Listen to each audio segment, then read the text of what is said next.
नारायण नारायण। आज हम पढ़ रहे हैं आनंद Yatra Pratham Pushp by Dharmendra Mohan Sinha, chapter 4 section 13।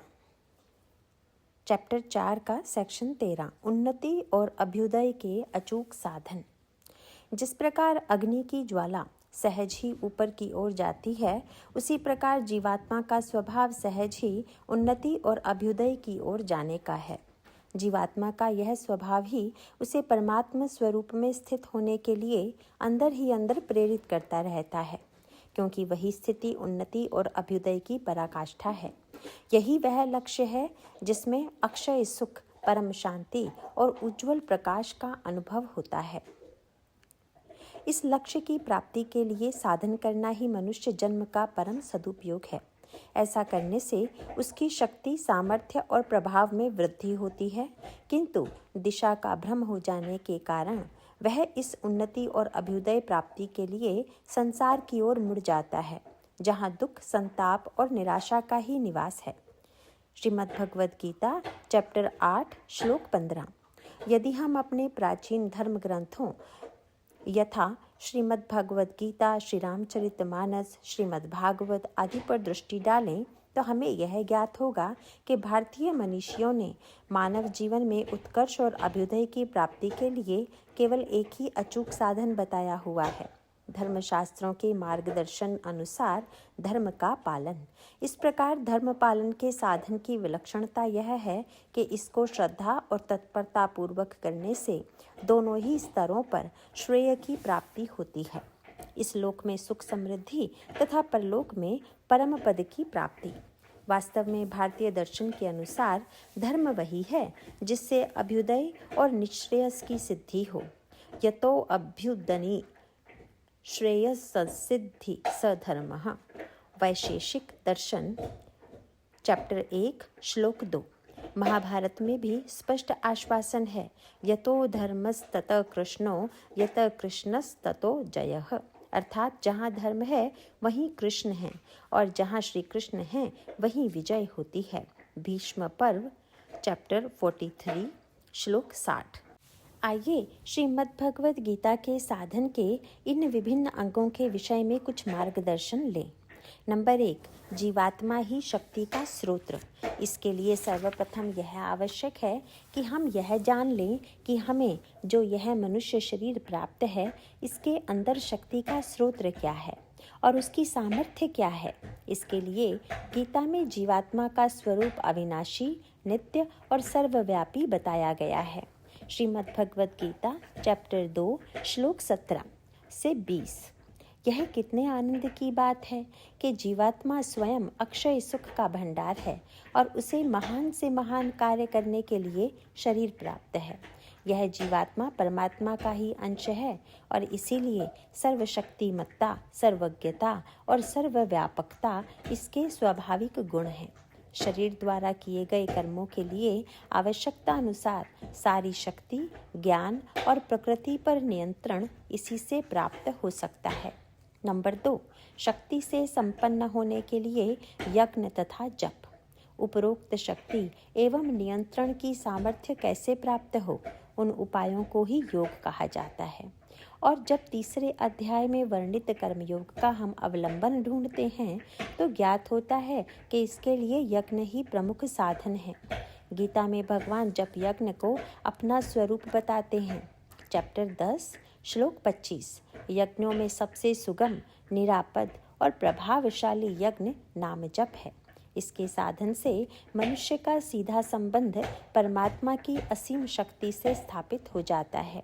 यज्ञ के साधन से मनुष्य को आवश्यक भोगों की प्राप्ति भगवान की दिव्य शक्तियों के माध्यम से अपने आप होती रहती है, किंतु शरीर के सामर्थ्यानुसार लोकहितकारी कर्मों में संलग्न रहने से मनुष्य अपने को इस योग्य कर लेता है कि दिव्य शक्तियाँ प्रचुर मात्रा में उसकी आवश्यकता अनुसार सभी सामग्रियाँ उपलब्ध कराती रहें। श्रीमद् भगवद गीता चैप्टर 3 श्लोक 11 और 12। नंबर 3, नियमित स्वाध्याय। योग के उपायों का ज्ञान प्राप्त करने के लिए धर्म ग्रंथों का नियमित स्वाध्याय करना अत्यंत आवश्यक है। जिस प्रकार किसी स्थान की यात्रा करने के लिए आवश्यक सुविधाओं और सामग्रियों का विवरण पर्यटन की निर्देश पुस्तिकाओं में स्पष्ट रूप से लिखा रहता है, उसी प्रकार इन धार्मिक ग्रंथों में भी उपर्युक्त योग साधन पर निर्देश लिखे रहते हैं। नंबर 4, सात्विक कर्म। कर्मों को सात्विक बनाना अत्यंत आवश्यक है और उनको रजोगुण से उत्पन्न होने वाली कामनाओं और क्रोध की आंधी से बचाना अत्यंत आवश्यक है। साथ ही तमोगुण में प्रवृत्त करने वाले आलस्य और निष्क्रियता के दोष से भी निरंतर बचने की आवश्यकता होती है। इस प्रकार धर्मशास्त्रों के अनुशीलन से हम अक्षय सुख के मार्ग पर उत्साह और प्रसन्नता पूर्वक अग्रसर हो सकते हैं। इन तीनों गुणों से प्रभावित होने वाले ज्ञान, कर्म, कर्ता, बुद्धि, धृति और सुख का सविस्तार वर्णन अध्याय संख्या 18 श्लोक 20 से 39 तक दिया गया है। इन सबको सात्विक बनाने से मनुष्य की गति स्वतः ही उत्कर्ष और अभ्युदय की ओर उसी प्रकार हो जाती है जैसे गैस के गुब्बारे की डोरियां काट देने से वह स्वतः ऊपर की ओर उठ जाता है।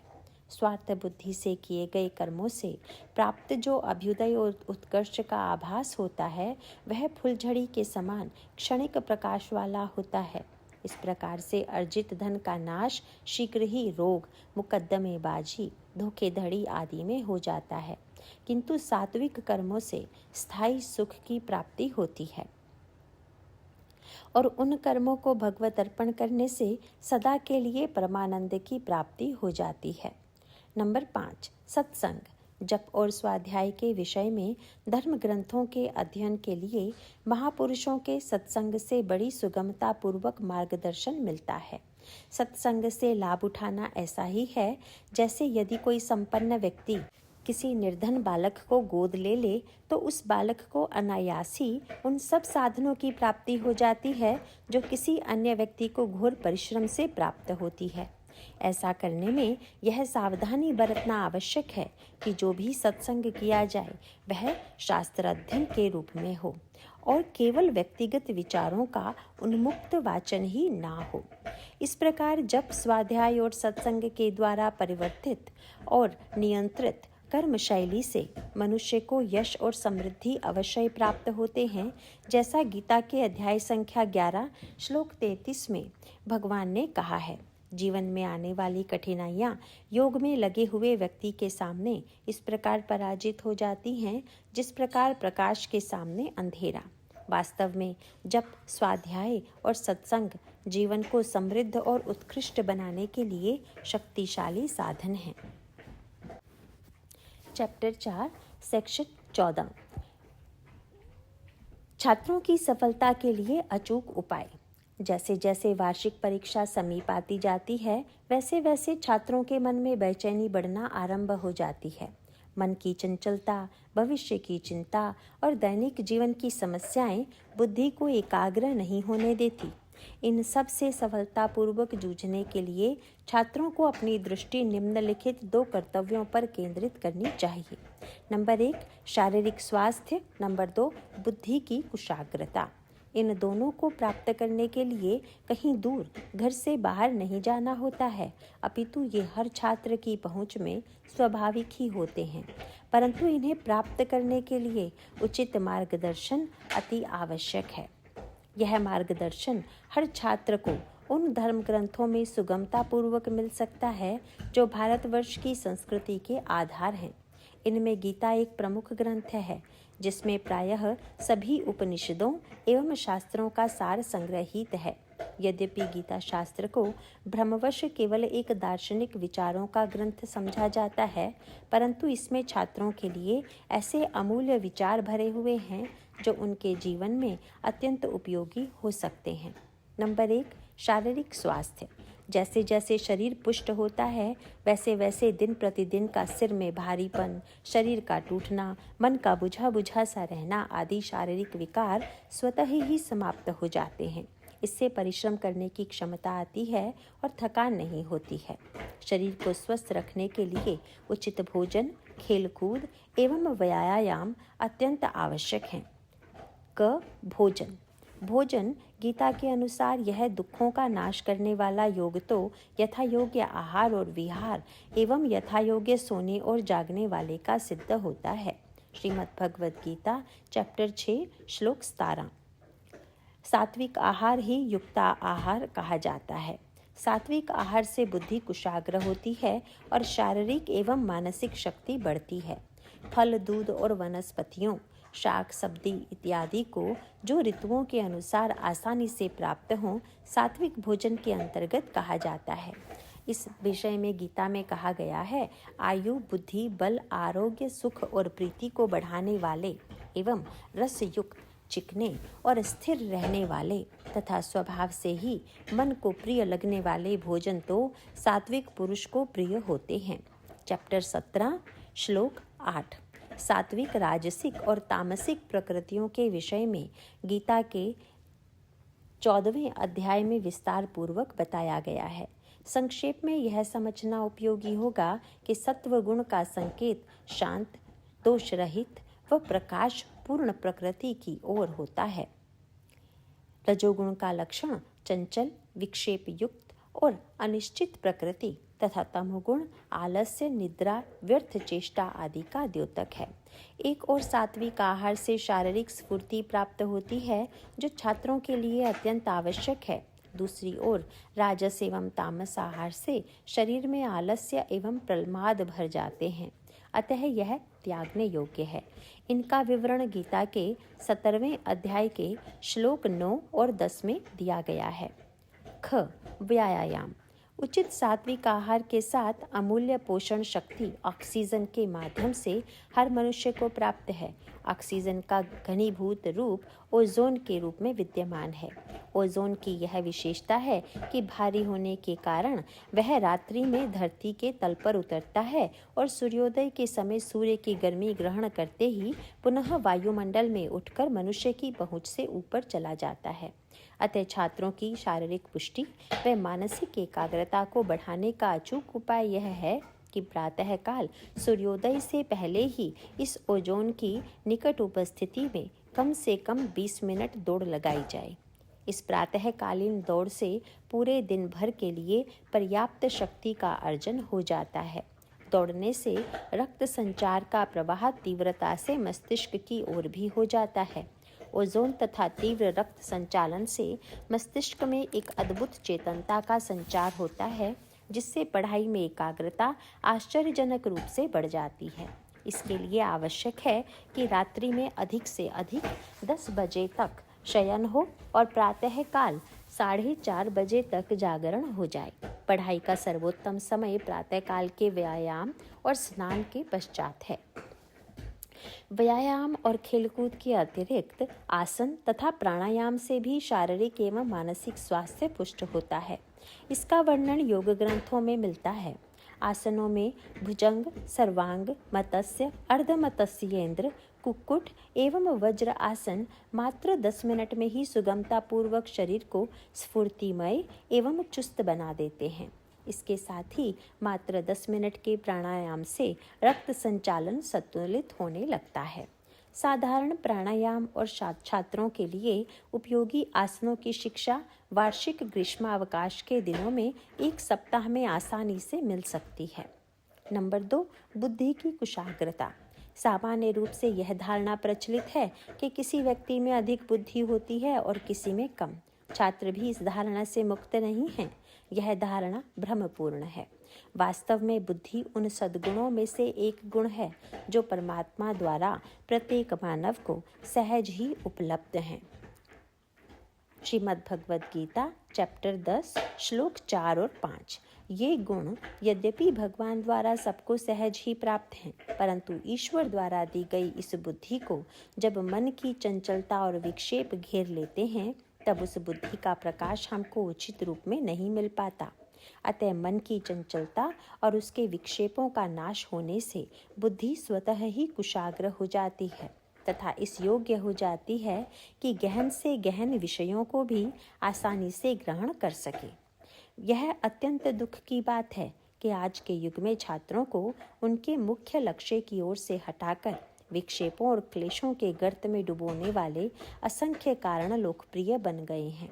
सिनेमा, टीवी, कुरुचिपूर्ण गाने, विभिन्न प्रकार के आंदोलन, स्वच्छंद एवं अमर्यादित युवा युवतियों का संग, ये सब ऐसे ही कारण हैं जो छात्रों के मन को उनके वास्तविक लक्ष्य की प्राप्ति की ओर से बरबस हटा देते हैं।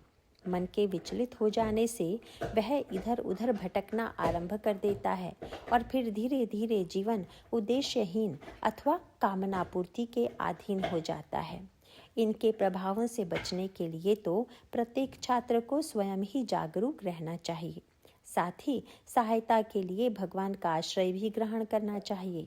इसके लिए शास्त्रों तथा महापुरुषों द्वारा निम्नलिखित साधन बनाए गए हैं। क. नाम जप। प्रत्येक व्यक्ति में भगवान की ही शक्ति क्रियाशील रहती है, तथापि बहुत कम लोग इस दिव्य शक्ति का अनुभव करते हैं। जो लोग उसका अनुभव कर लेते हैं उनको फिर संसार का कोई दुख नहीं सता सकता। यह अनुभव की प्रक्रिया ही नाम जप है, जो एक अत्यंत सरल साधन है। सभी धर्म ग्रंथों में भगवान के सर्वशक्तिमान स्वरूप के विषय में बताया जाता है। जिस स्वरूप की ओर मन का स्वाभाविक झुकाव हो, उसके नाम का मन ही मन बार बार स्मरण करने से उसमें श्रद्धा हो जाती है। इस प्रकार का जब किसी सांसारिक इच्छा की पूर्ति के लिए नहीं, अपितु बुद्धि की स्वच्छता एवं एकाग्रता के लिए करने से बहुत शीघ्र बुद्धि को विक्षेपों से मुक्ति मिल जाती है और वास्तविक उद्देश्य में दृढ़ता आती है। इस विषय में कली संतरणोपनिषद के अनुसार कलियुग के समस्त आवरणों के नाश के लिए षोडशाक्षर मंत्र अत्यंत उपयोगी है। हरे राम राम राम हरे हरे, हरे कृष्ण कृष्ण कृष्ण हरे हरे। इस मंत्र की सबसे बड़ी उपयोगिता यह है कि इसमें किसी विधि के पालन की अनिवार्यता नहीं है। कोई भी किसी भी समय, किसी भी अवस्था में तथा किसी भी भाव से इस मंत्र का जाप कर सकता है। जब से छात्रों की एकाग्रता, निश्चिंतता तथा इसके फलस्वरूप सफलता में चमत्कारी प्रभाव पाए गए हैं। नाम जप पर अन्य उपयोगी बिंदुओं के लिए परिपत्रक 3 सेक्शन 5 देखें। ख. स्वाध्याय। सात्विक बुद्धि का वर्णन 18वें अध्याय के श्लोक संख्या 30 में दिया गया है। बुद्धि को सात्विक बनाने के लिए जप, ध्यान और स्वाध्याय मुख्य साधन हैं। 15 से 20 मिनट के लिए सद्ग्रंथों का अध्ययन तथा आधे घंटे का नाम जप एवं परमात्मा का स्मरण करने से बुद्धि सात्विक, दृढ़ और कुशाग्र होती है। भगवान के किसी भी स्वरूप के नाम का जप करना यज्ञों में सर्वश्रेष्ठ बताया गया है। श्रीमद् भगवद गीता चैप्टर 10 श्लोक 25। यज्ञ कोई कठिनता से संपन्न होने वाला कर्म नहीं है। दैनिक जीवन के प्रत्येक कर्म को ईश्वर अर्पण बुद्धि से विधि पूर्वक करना ही यज्ञ है। मन के इधर उधर भागने को रोकने के लिए गीता में बताया गया है, जिसका मन वश में नहीं हुआ हो उसको चाहिए कि यह स्थिर न रहने वाला और चंचल मन जिस जिस कारण से सांसारिक पदार्थों में विचरता है उससे रोककर बारंबार परमात्मा में ही निरोध करें। श्रीमद् भगवद गीता चैप्टर 6 श्लोक 26। बार बार इस अभ्यास को करने से मन बहुत शीघ्र स्थिर हो जाता है और फिर भारी से भारी मानसिक श्रम करने से भी थकान नहीं होती और मन ऊबता नहीं है। किसी भी कार्य को सफलतापूर्वक करने के लिए दृढ़ और निश्चय युक्त बुद्धि की आवश्यकता होती है। ऐसी बुद्धि को व्यवसायत्मिका बुद्धि कहते हैं। इधर उधर बहुत से विषयों में भटकने वाली बुद्धि व्यवसायत्मिका नहीं हो सकती। श्रीमद् भगवद गीता चैप्टर 2 श्लोक 41। यह अनुभव हर छात्र को होगा कि अध्ययन करते समय बुद्धि इधर उधर भागने लगती है। उस समय यह आवश्यक है कि 4-5 मिनट के लिए तुरंत नाम जप तीव्रता के साथ किया जाए। यह जप मन ही मन अथवा बोल बोल कर किया जा सकता है। साथ ही दृढ़तापूर्वक यह विश्वास किया जाए कि भगवान के हर नामोच्चारण की शक्ति से मन का भटकाव समाप्त हो रहा है। मन के भटकाव के समाप्त होने पर स्मरण शक्ति बढ़ती है और बुद्धि कुशाग्र होती है। ग. गीता के श्लोक कंठस्थ करना। बुद्धि की एकाग्रता तथा स्मरण शक्ति में कमी का अनुभव कामनाओं तथा व्यर्थ विचारों के आवरण से होता है। इन आवरणों के शीघ्रातिशीघ्र नाश का अचूक उपाय है गीता के श्लोकों को कंठस्थ करके साथ ही साथ उनके अर्थों पर मनन करना। भगवान की वाणी उन्हीं सर्वशक्तिमान सर्वज्ञ परमात्मा का ही रूप है। श्लोकों के माध्यम से जब उनकी यह सर्वज्ञ शक्ति बुद्धि में विराजित होती है तो अनंत काल से जमा मल उस भगवद वाणी के तेज से भस्म होने लग जाता है। इससे अपने आप एकाग्रता व स्मरण शक्ति में वृद्धि होती है और जो पाठ घंटों में समझ में आता था वह अब कुछ ही मिनटों में बुद्धि में बैठ जाता है। श्लोकों का स्मरण मनन करते रहने से छात्र निरंतर भगवान की शक्ति से जुड़ा रहता है और अपने मन को केंद्रित कर अनावश्यक चेष्टाओं विचारों से बचने के लिए समर्थ हो जाता है। कुछ सरल व उपयोगी श्लोक निम्नलिखित हैं। श्रीमद् भगवद गीता के चैप्टर हैं। चैप्टर 2 श्लोक 41, 62 से 65 तक, चैप्टर 9 श्लोक 22, चैप्टर 11 श्लोक 33, चैप्टर 16 श्लोक 1 से 3 तक, चैप्टर 18 श्लोक 66। इसमें बुद्धि की एकाग्रता के लिए चैप्टर 2 का श्लोक 41, 64 और 65 विशेष रूप से प्रभावी हैं। उपरोक्त सिद्धांतों को ध्यान में रखते हुए हर छात्र को अपनी दैनिक समय सारणी निश्चित कर लेनी चाहिए, जिसमें निम्नलिखित बातों का ध्यान रखना चाहिए। नंबर 1, दिन में 2 बार संध्या काल आता है। पहला, सूर्योदय से 15 मिनट पहले से 15 मिनट बाद तक। दूसरा, सूर्यास्त से 15 मिनट पहले से 15 मिनट बाद तक। आधे घंटे की इन दोनों अवधियों में चित्त स्वाभाविक रूप से एकाग्र होता है। इनमें नाम जप करने से यह स्थिरता और एकाग्रता दिन भर बनी रहती है। इन बहुमूल्य अंतरालों को सोने या व्यर्थ बातों में नष्ट करना अपने पैरों में अपने आप कुल्हाड़ी मारने के समान है। नंबर 2, विद्यालय में यदि अवकाश का थोड़ा सा भी समय मिले तो उसे व्यर्थ न गंवाकर अध्ययन के लिए उसका उपयोग करना। नंबर 3, दिन में कहीं आते जाते समय मन ही मन नाम जप अथवा गीता के श्लोकों का आवर्तन करते रहना चाहिए। चैप्टर 4 सेक्शन 15 बच्चों की प्रतिभा के विकास के प्रति धर्मयुक्त दृष्टिकोण। अपने बच्चे में कोई विशेष प्रतिभा मुखर होती देख बहुधा माता पिता के मन में यह स्फुरना होती है कि इस प्रतिभा का ऐसा विकास हो कि बच्चे की समाज में ख्याति बढ़े, उसका मान सम्मान हो, उसके संबंध से माता पिता भी अपने आप को गौरवान्वित अनुभव करें तथा यदि इस निमित्त से कुछ आर्थिक लाभ हो सके तो उसमें कोई हानि नहीं, अपितु अच्छा ही है, क्योंकि उससे बच्चे को और भी प्रोत्साहन मिलेगा।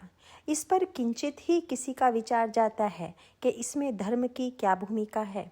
सहज ही यह विश्वास कर लिया जाता है कि प्रतिभा का विकास करना धर्म है तथा उसके लिए सुविधा प्रदान करना, साधन जुटाना, आवश्यकता पड़ने पर स्वयं प्रयत्न करना तथा प्रोत्साहित करना माता पिता का कर्तव्य है। आजकल के मीडिया प्रधान युग में ऐसे माता पिता को यह आशा बांधने में देर नहीं लगती कि अवसरों की कमी नहीं है यदि लगन से तथा समझदारी से प्रयत्न किया जाए। प्रश्न 1, बच्चों की प्रतिभा को विकसित करना तो कल्याणकारी ही समझा जाता है। इस विषय में धर्म ग्रंथों का दृष्टिकोण क्या है? उत्तर, यह विचारधारा इस सीमा तक तो धर्म संगत है कि प्रत्येक प्रतिभा भगवान की ही विभूति है तथा उसके विकास के लिए यथा योग्य प्रयत्न करना कर्तव्य है। पर यह प्रयत्न किस उद्देश्य से होना चाहिए, इस पर धर्म की भूमिका वर्तमान विचारधारा से कुछ भिन्न है। धर्म के दृष्टिकोण से प्रतिभा का उपयोग अपने स्वरूप में स्थित होने के लिए अथवा भगवत प्राप्ति के लिए होना इष्ट है, न कि इच्छा पूर्ति के लिए, मान सम्मान अर्जित करने के लिए या फिर केवल धन कमाने के लिए। भगवत प्राप्ति के लिए उसका उपयोग इसलिए अपेक्षित है क्योंकि मनुष्य जीवन का यही उद्देश्य सभी शास्त्रों ने मान्य किया है। सभी योग्यताएं इसीलिए प्राप्त हुई हैं कि उनकी सहायता से मनुष्य अपने जीवन के उद्देश्य को प्राप्त कर सके। इस प्रक्रिया में यश लाभ तथा संपत्ति लाभ भी स्वतः होगा, पर यदि यश तथा संपत्ति को ही उद्देश्य बनाकर प्रयत्न किए जाएं तो यह इच्छा पूर्ति के लिए ही प्रयत्न कहलाएंगे। ऐसे प्रयत्नों को कर्तव्य का बाना पहनाना स्वयं को धोखा देने जैसा ही है। श्रीमद् भगवद गीता में भगवान श्री कृष्ण का सुस्पष्ट निर्देश है, काम एष क्रोध एष रजो गुण समुद्भवः महाशनो महापाप्मा विद्धि नेह वैरिणम्। अर्थात हे अर्जुन, रजोगुण से उत्पन्न हुआ यह काम ही क्रोध है। यह ही महाअशन अर्थात अग्नि के सदृश भोगों से न तृप्त होने वाला बड़ा पापी है। इस विषय में इसको ही तू बैरी जान। श्लोक 3 चैप्टर 3 श्लोक 37। इसीलिए इस दुर्जय कामरूप शत्रु को मार, जही शत्रुम महाबाहो काम रूपम दुरासदम। चैप्टर 3 श्लोक 43। स्पष्ट है कि भगवान यहाँ मनुष्य को विशेष रूप से सावधानी बरतने का आदेश दे रहे हैं, जिससे वह दुख में ना पड़े। प्रश्न 2, बच्चों की प्रतिभा का विकास कामना पूर्ति की प्रेरणा से हो रहा है या कर्तव्य पालन की प्रेरणा से? इसका निर्णय कैसे करें? उत्तर, इसकी बड़ी सरल कसौटी है। यदि चेष्टा की सफलता पर मन में अत्यंत हर्ष हो और असफलता पर घोर निराशा शोक, तो समझ लेना चाहिए कि यह चेष्टा कामना से प्रेरित थी। कामना को रजोगुण से उत्पन्न बताया है तथा रजोगुण का फल दुख बताया गया है। रजसस्तु फलम दुखम। चैप्टर 14 श्लोक 16। इसके विपरीत यदि कर्तव्य पालन की प्रेरणा हो तो सफलता पर मन में कृतज्ञता रहती है और उस सफलता में सुख मानने के स्थान पर तुरंत अपनी योग्यता बढ़ाने के लिए और भी उत्साह से कर्तव्य पालन में प्रवृत्ति होती है। यदि असफलता प्राप्त हो तब इसे अपनी त्रुटियों को सुधारने का स्वर्णिम अवसर जानकर योग्यता अर्जित करने की प्रक्रिया बड़ी सावधानी से आरंभ की जाती है।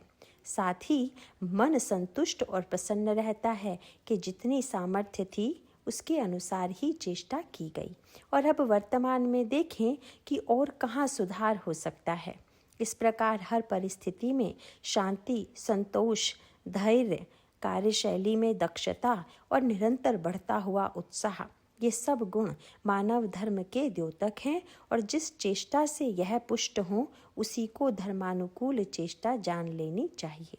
इस दृष्टि से बच्चे की प्रतिभा का विकास तथा उसका धर्मानुसार उपयोग प्रतिबाधित नहीं है, पर ऐसा यदि कामना से प्रेरित होकर किया जा रहा है तो वह उपयोग नहीं भोग होगा, जो कि आगे चलकर घोर दुख का कारण बन सकता है। प्रश्न 3, बच्चों की प्रतिभा का धर्मानुसार उपयोग, इसका क्या अर्थ है? उत्तर, प्रतिभा का उपयोग यदि भगवान के कार्य को उन्हीं की शक्ति से तथा फल उनको समर्पित करके किया जाए तो उससे संसार की सेवा हो सकती है। विश्वरूप भगवान की सेवा का यह उत्तम अवसर होगा, क्योंकि भगवान से मिली हुई चीज उन्हीं के काम में लग जाएगी। संसार की सेवा के साथ साथ बच्चों में तथा माता पिता के अंतःकरण में भी स्वार्थ के स्थान पर निस्वार्थता पुष्ट होगी। यही भगवत स्वरूप, आत्मस्वरूप अथवा भगवत प्राप्ति की ओर अग्रसर होना है, क्योंकि जितना ही स्वार्थ कम होता है उतने ही अंश में दिव्यता की प्राप्ति होती है। यही बच्चों की प्रतिभा का धर्मानुकूल उपयोग है।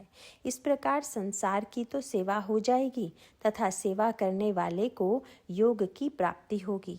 साथ ही साथ जिस ऐश्वर्य के धोखे में दुख मोल लेने की संभावना उपस्थित हो रही थी, वह ऐश्वर्य भी आनुषंगिक रूप से प्राप्त हो जाएगा।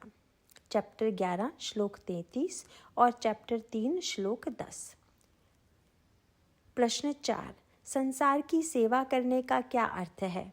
उत्तर, अपनी अपनी सामर्थ्य के अनुसार हर प्राप्त परिस्थिति का उपयोग इस प्रकार करना कि जो भी लोग हमारे संपर्क में आएं, उनके कर्तव्य पालन में हम कोई सुविधा दे सकें। यही संसार की सेवा है।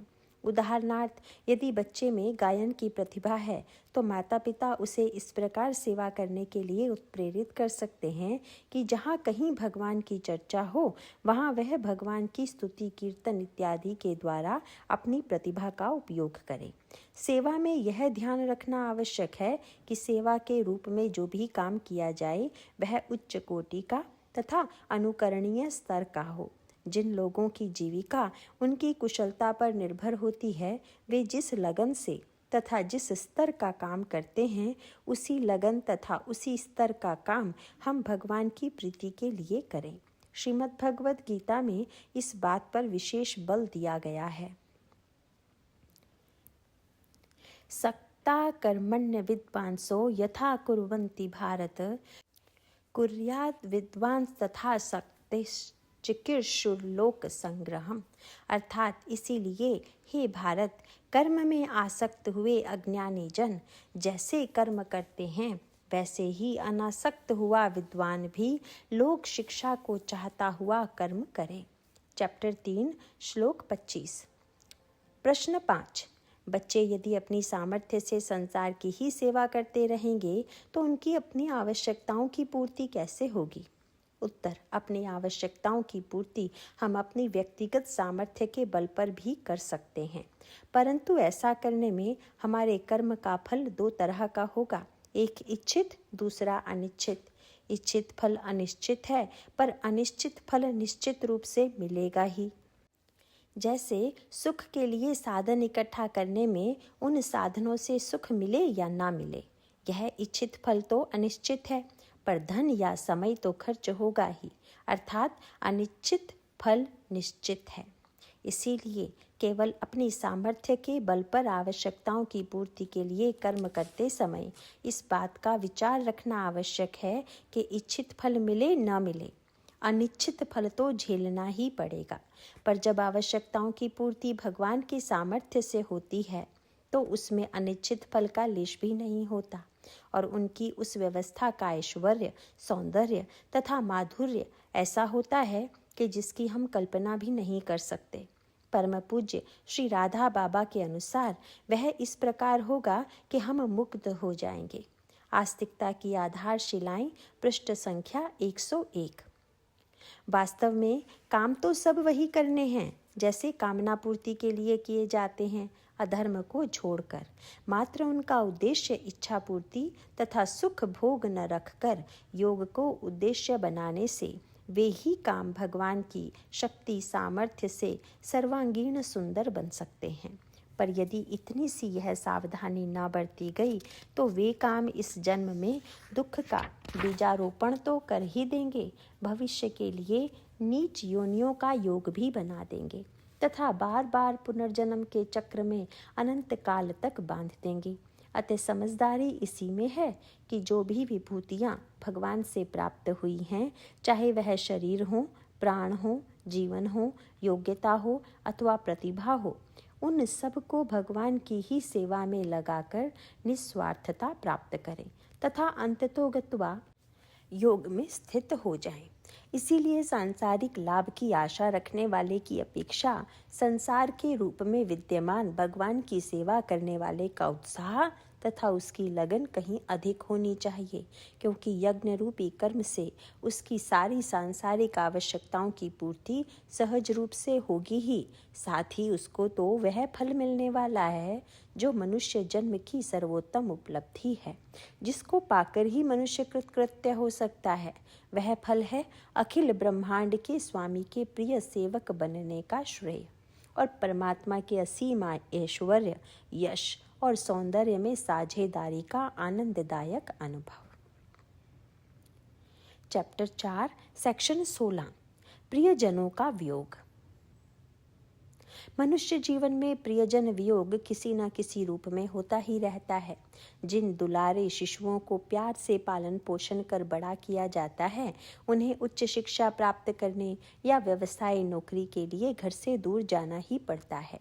जिस कन्या को बड़ी संभाल के साथ संवारा जाता है, विवाह होने पर उससे भी वियोग हो ही जाता है।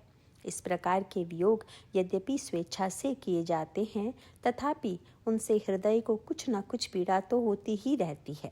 इस वियोग तथा उससे होने वाली पीड़ा की पराकाष्ठा तब होती है जब किसी प्रियजन के शरीर का प्राणों से वियोग हो जाता है, अर्थात देहांत हो जाता है। प्रश्न 1। वियोग चाहे परिस्थितिवश कुछ देर के लिए हो अथवा देहांत पर सदैव के लिए हो, दुख तो होता ही है। इस पीड़ा से बचे रहने का क्या उपाय है? उत्तर। प्रत्येक मनुष्य का यह स्पष्ट व्यक्तिगत अनुभव है कि प्रियजनों का संयोग सदैव बना रहे, ऐसा संभव नहीं है। वह भी अनुभव है कि वियोग पर दुख के बादल फिर भी छा ही जाते हैं। विचार करने पर निष्कर्ष यही निकलता है कि दुख का कारण प्रियजन के प्रति प्रेम तथा उसके हित के भाव से कहीं अधिक उनसे ममता, मेरेपन का भाव और उनके संग से आसक्ति, सुख की आशा ही है।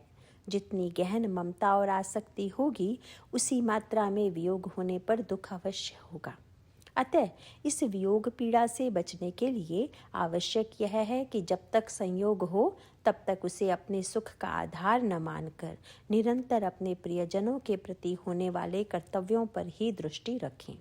हर शारीरिक संबंध के लिए कुछ न कुछ कर्तव्य शास्त्रों द्वारा निर्धारित हैं। बच्चों के प्रति माता पिता का कर्तव्य केवल उनके लालन पालन व उनकी शिक्षा आदि तक सीमित न रहकर उन्हें आत्मज्ञान की शिक्षा देना है, जिससे उनका जीवन मनुष्य के चरम लक्ष्य भगवत प्राप्ति की ओर सदैव उन्मुख हो। इसी प्रकार पति पत्नी का पारस्परिक कर्तव्य है कि वे अपने संबंध से होने वाले निज सुख की ओर दृष्टि न रखकर एक धर्मनिष्ठ परिवार की स्थापना करने पर आरूढ़ रहें। इसमें नित्य प्रति अग्निहोत्र, धर्मशास्त्रों का पठन पाठन, अतिथि सत्कार, गुरुजनों की सेवा आदि मुख्य अंग हैं। शास्त्र केवल उन संबंधों की सत्ता स्वीकार करता है जिनमें एक महत्वपूर्ण कर्तव्य का निर्वाह किया जाता है। इस महत्वपूर्ण कर्तव्य का आधार श्रीमद्भागवत के अनुसार इस प्रकार है। जो अपने प्रिय संबंधी को भगवत प्राप्ति का उपदेश देकर मृत्यु की फांसी से नहीं छुड़ाता, वह गुरु गुरु नहीं है, स्वजन स्वजन नहीं है, पिता पिता नहीं है, माता माता नहीं है, इष्ट देव नहीं है, पति पति नहीं है। स्कंद 5 अध्याय 5 श्लोक 19। इस सिद्धांत के अनुसार हर संबंध का केवल एक ही प्रमुख उद्देश्य है, परस्पर कर्तव्य निर्वाह करके एक दूसरे को निरंतर कल्याण प्राप्ति के शास्त्रानुकूल साधन की ओर उन्मुख करे रहना तथा उसमें यथाशक्ति सहायता देना। भगवत प्राप्ति का उद्देश्य जितने स्पष्ट रूप से सभी प्रियजनों के चित्त में अंकित हो, उसी परिमाण में हर परिस्थिति इस उद्देश्य की प्राप्ति के लिए साधन सामग्री के रूप में उपयोगी हो जाती है। ऐसे में प्रत्येक परिस्थिति से सुख दुख लेने का भाव गौण रहता है। उसके स्थान पर भगवत प्राप्ति के उद्देश्य से दूसरों के प्रति अपना कर्तव्य निर्धारित कर प्रियजनों को भी उनके कर्तव्य पालन में सहयोग प्रदान करने की चेष्टा प्रमुख रहती है। भगवत प्राप्ति ही एक ऐसा महान लक्ष्य है जिस पर सतत दृष्टि रखने के अभ्यास से वियोग की पराकाष्ठा अर्थात किसी प्रियजन के देहांत का भी सामना साहस से किया जाना संभव होता है। प्रश्न 2। गीता के प्रति एक प्रचलित आक्षेप यह है कि इसकी शिक्षा मनुष्य को पत्थर दिल और भावहीन बना देती है। प्रियजन के वियोग पर स्वाभाविक शोक की अनुमति भी नहीं देती। इस आक्षेप का समाधान क्या है? उत्तर। इस आक्षेप से तो ऐसा लगता है कि मानो शोक मनाना मनुष्य का मनचाहा अधिकार है और गीता उसे इस प्रिय अधिकार से वंचित करना चाहती है। वास्तविक बात तो यह है कि शोक का अनुभव किसी भी मनुष्य को प्रिय नहीं लगता और इसीलिए वह उससे त्रस्त रहता है। उससे ऊपर उठने के लिए किसी न किसी उपाय की खोज में व्याकुल रहता है। बिल्कुल यही बात गीता भी हमें सिखाती है कि परमात्मा का अंश होने के नाते मनुष्य आनंद स्वरूप है, इसीलिए मन की अशांति उसे प्रिय नहीं है। चैप्टर 2 श्लोक 66। और यदि वह इस अप्रिय शोक को पकड़े रहने के स्थान पर उस प्रियजन के प्रति अपना कर्तव्य निभाए तो इससे सबका कल्याण होता है। जहाँ तक प्रियजन के वियोग पर हमें भावहीन या निष्ठुर बनाने की बात है, इसके समाधान के लिए दुख और शोक का अंतर समझना आवश्यक है। इसी परिप्रेक्ष्य में दुख का सरल अर्थ है प्रियजन की कमी का अनुभव तो होना, परंतु साथ साथ इस बात की भी चिंता होना कि अब उनका कल्याण कैसे हो। इस प्रकार यदि प्रियजन के वास्तविक कल्याण का निस्वार्थ भाव हमें भगवत विश्वास के साथ उनकी आत्मा की शांति के लिए साधन रूपी कर्तव्य करने में प्रवृत्त करे, तो गीता के अनुसार यह दुख का परम सदुपयोग है।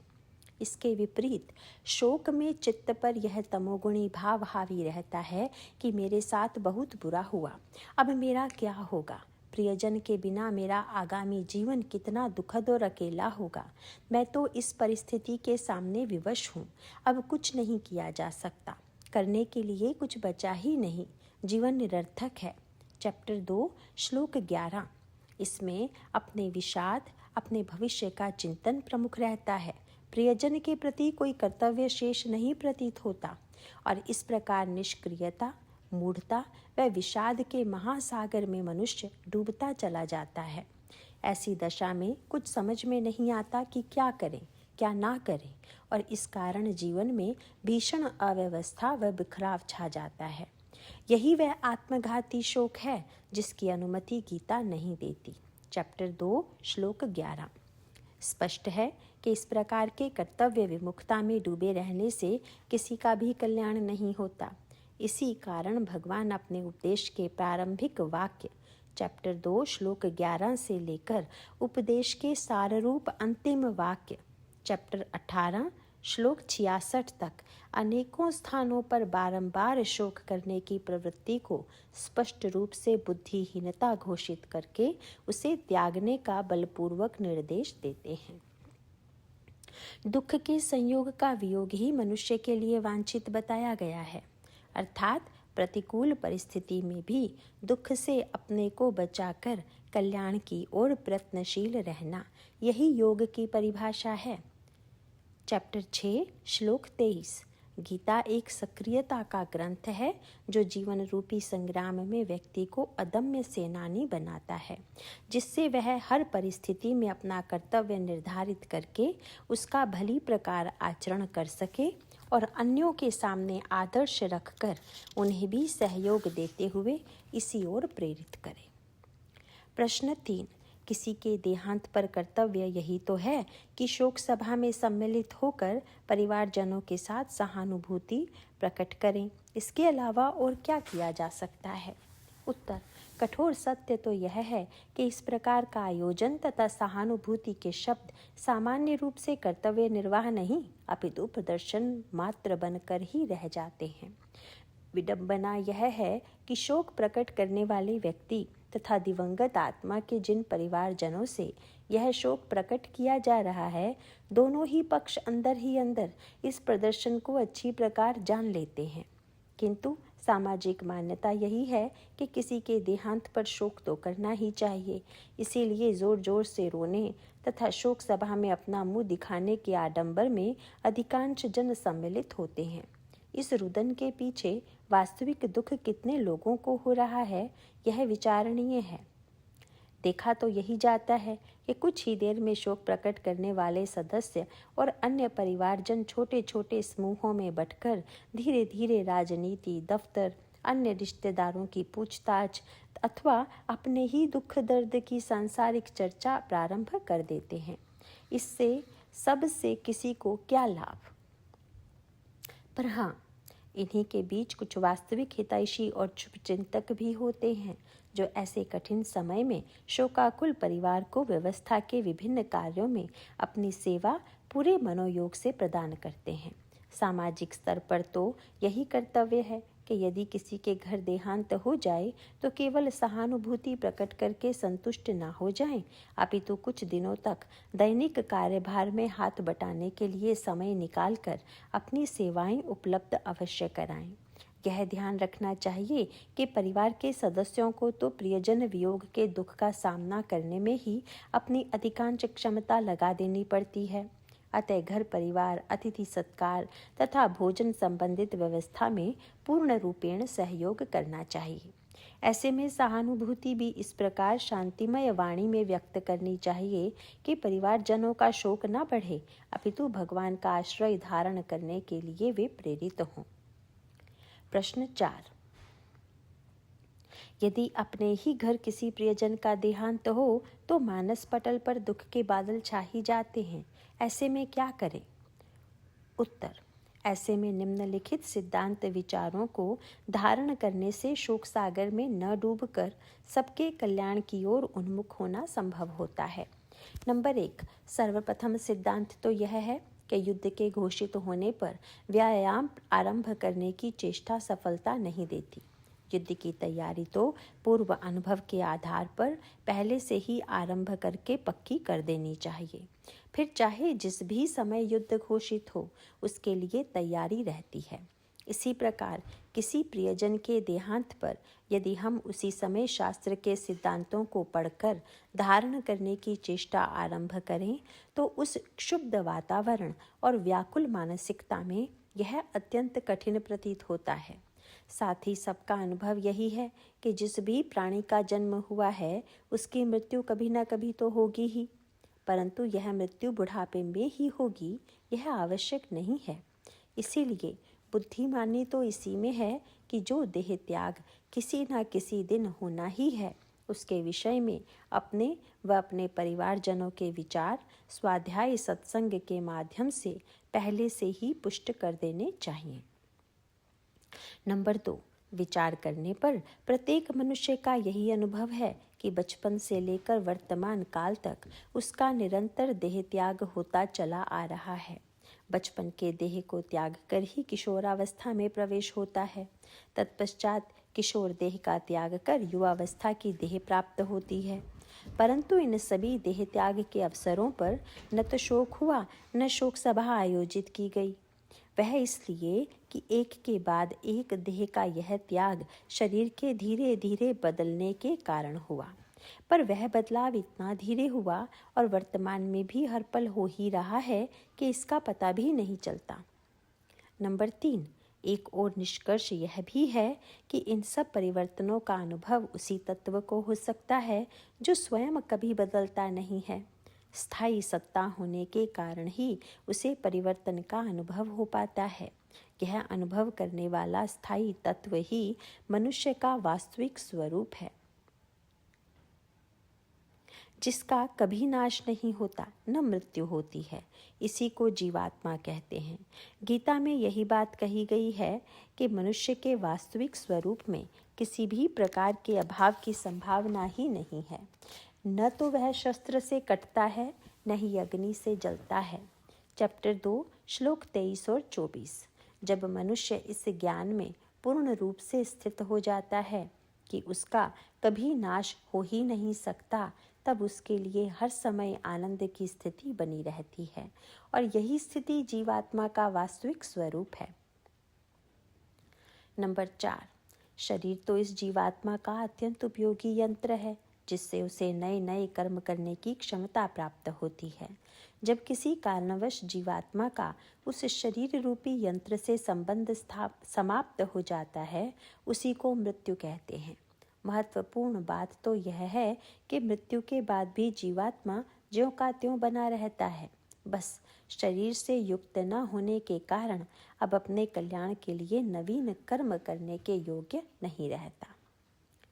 नंबर 5, जीवन भर जिस मात्रा में शरीर से अपना संबंध तथा शारीरिक सुख प्राप्त करने की इच्छा दृढ़ रही है, उसी मात्रा में मृत्यु के समय अपने प्रिय शरीर के वियोग होने पर जीवात्मा को कष्ट का अनुभव होता है। यदि ऐसे समय पर उसके प्रियजन शोक में डूबकर जोर जोर से रोने या विलाप करने लगें, तो इससे दिवंगत आत्मा को तो अत्यधिक कष्ट और असह्य पीड़ा का ही अनुभव होता है, जिसके निवारण के लिए वह कोई साधन करने के योग्य भी नहीं होता। नंबर 6, ऐसे में जीवन काल में किया गया धर्म ग्रंथ अध्ययन, नाम जप, सत्संग आदि साधन ही उस जीवात्मा को संभाल कर उसे शांति प्रदान करते हैं। साथ ही इस समय प्रियजनों द्वारा किया गया आध्यात्मिक साधन भी दिवंगत आत्मा को शांति प्रदान कर सकता है। नंबर 7, इसी कारण ऐसे समय पर परिवारजनों का परम कर्तव्य यही है कि दिवंगत आत्मा के वियोग पर हृदय में उमड़ने वाले भाव का सदुपयोग करके प्रियजन की आत्मा की शांति के लिए कर्तव्य करने में तुरंत लग जाएं, न कि शोक में डूबकर अमूल्य समय गंवा दें। नंबर 8, इस विषय में पूज्य राधा बाबा लिखते हैं, श्री भाई जी श्री हनुमान प्रसाद जी पोद्दार ने एक बार सत्संग में कहा था, हम लोग किसी के मरने पर रोते हैं कि हाय वह हमें छोड़कर चला गया, परंतु रोना तो चाहिए इसलिए कि वह बिना भजन किए ही मर गया और मनुष्य बनना व्यर्थ हो गया।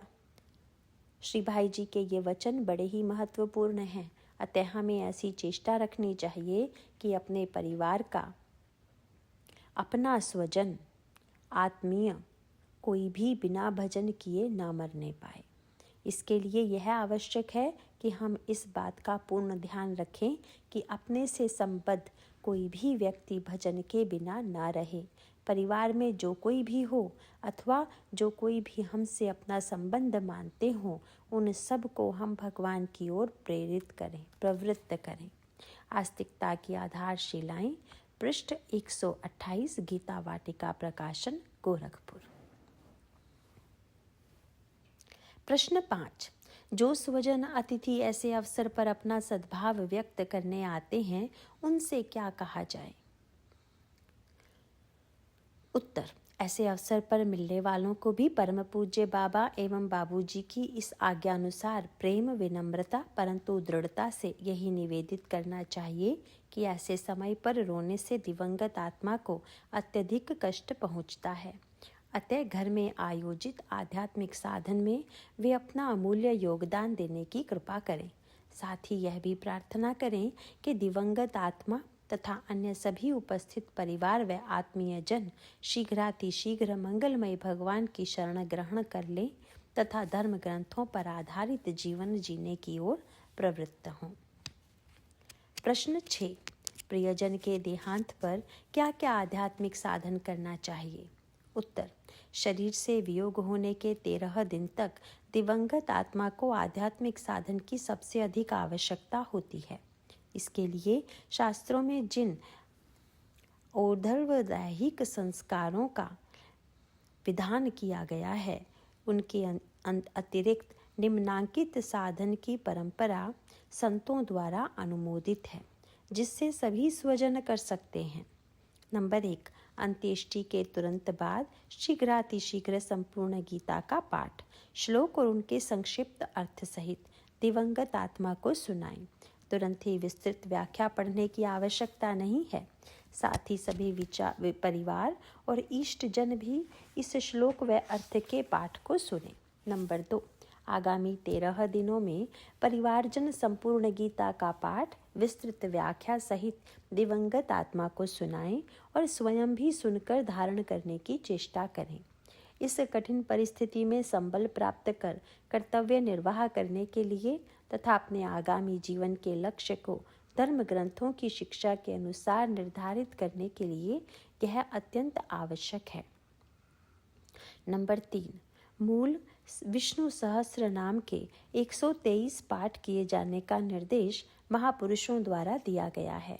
संस्कृत न जानने वालों के लिए इस पाठ का हिंदी श्लोकार्थ भी उपलब्ध है, जिसे सामर्थ्यानुसार अधिक से अधिक करने की चेष्टा की जानी चाहिए। नंबर 4, गायत्री मंत्र जप की 1400 मालाओं का अनुष्ठान भी इसी अवधि में करने का विधान है। नंबर 5, ऐसे दुखद अवसरों पर गरुड़ पुराण पढ़े जाने की भी परंपरा है। इस पाठ के समय सब परिवार व इष्ट जनों को उपस्थित रहना चाहिए।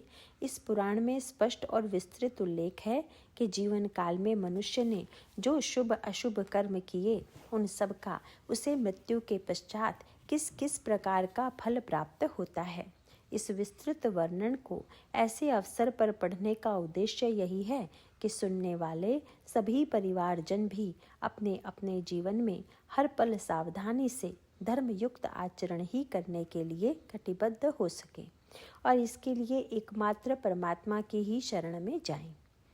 इन सभी साधनों में अतिथि आत्मीय जनों से भी योगदान लिया जाना चाहिए। व्यवस्था में हाथ बटाने का सामाजिक कर्तव्य तो उत्तर 3 में वर्णित किया ही गया है। साथ ही इस आध्यात्मिक कर्तव्य के निर्वाह से दिवंगत आत्मा को अत्यंत शांति की प्राप्ति होती रहती है। इस प्रकार के आध्यात्मिक साधन आयोजित कर सभी उपस्थित जन यदि उसमें योगदान दें तो घर के वातावरण में धर्मशास्त्र, भगवान नाम तथा भगवद आश्रय के ही प्रमाणों व्याप्त रहते हैं, न कि शोक विषाद के। प्रश्न 7। घर का वातावरण शोक मुक्त रखने के लिए और किन बातों को ध्यान रखना चाहिए? उत्तर।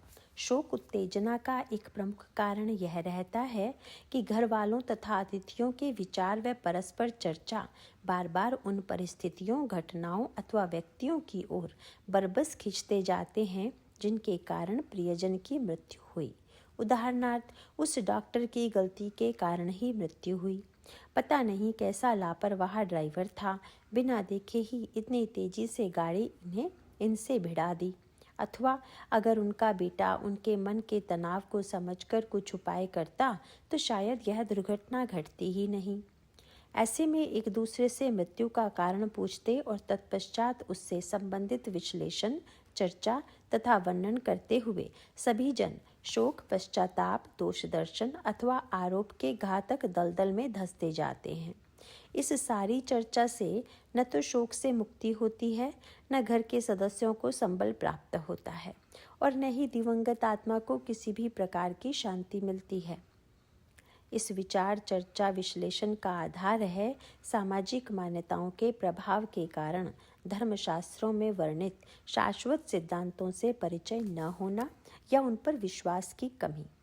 धर्मशास्त्रों तथा अनुभवी संतों के निम्नांकित सिद्धांतों पर विचार कर उन पर अपने निष्ठा बैठाने से तथा परस्पर चर्चा में भी इन्हीं की ओर दृष्टि बार बार केंद्रित करने से इस मोहजनित शोक सागर से बचे रहना संभव हो जाता है। नंबर 1, सबसे पहले इस पर निष्ठा दृढ़ कर लेनी चाहिए कि भगवान सर्वशक्तिमान और हमारे परम सुहृद हैं। इस निष्ठा से हर पल यह विश्वास होगा कि सर्वशक्तिमान भगवान की इच्छा के विरुद्ध तो कुछ हो ही नहीं सकता। साथ ही भगवान हमारे परम सुहृद हैं, इसीलिए उनके प्रत्येक विधान के अंश प्रत्यंश में भी सभी जनों का केवल मंगल ही मंगल भरा हुआ है। नंबर 2, भारतीय दर्शन के अनुसार प्रत्येक मनुष्य जन्म की आयु क्या रहेगी, यह समय अथवा वर्षों के अनुसार नहीं, अपितु श्वासों की निश्चित संख्या के अनुसार निर्धारित होती है। जब यह संख्या समाप्त हो जाती है तभी किसी परिस्थिति के निमित्त प्राणों का देह से वियोग हो जाता है। इसीलिए मन में यह दृढ़ विश्वास होना चाहिए कि निमित्त चाहे जो भी व्यक्ति, घटना अथवा परिस्थिति बने हों, पर निर्धारित श्वास संख्या की समाप्ति पर प्रियजन का एक पल अधिक भी जीवित रहना संभव नहीं था।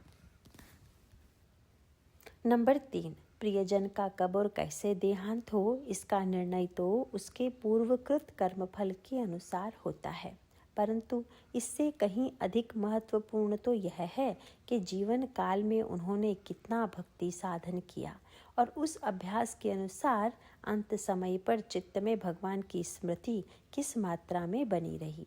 इस विषय में गीता का स्पष्ट मार्गदर्शन प्राप्त है। चैप्टर 8, श्लोक 5 से 7।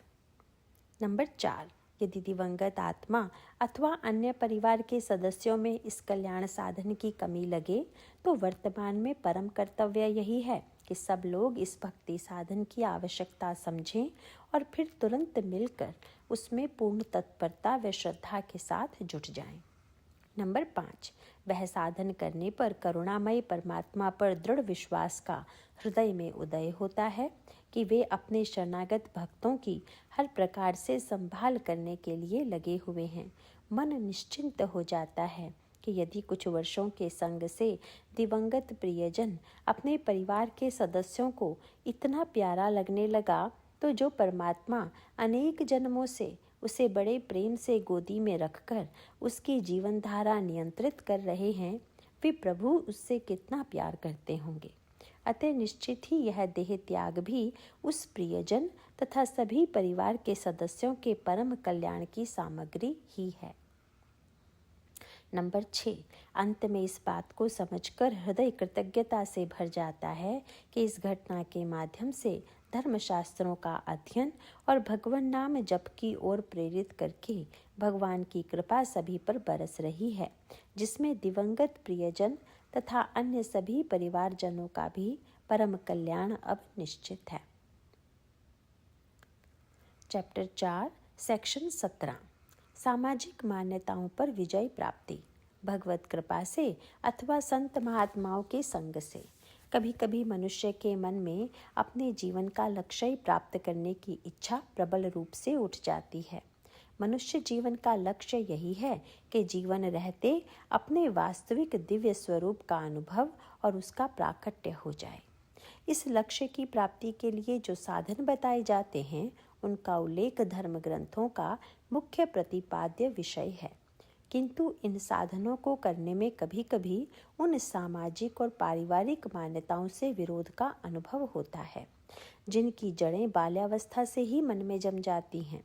कभी कभी मनुष्य अपने को इस विरोध का सामना करने में असमर्थ पाता है, इसीलिए इस विरोध का आधार और उसके निराकरण करने का उपाय समझ लेना अत्यंत आवश्यक है।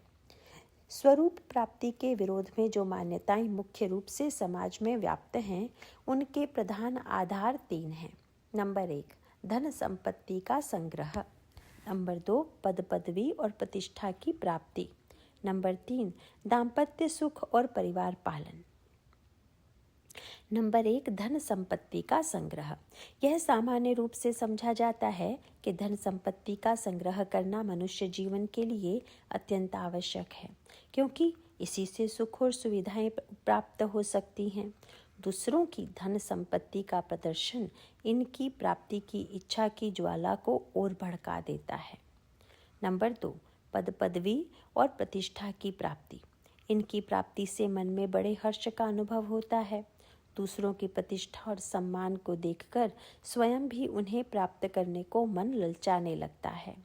नंबर 3, दाम्पत्य सुख और परिवार पालन।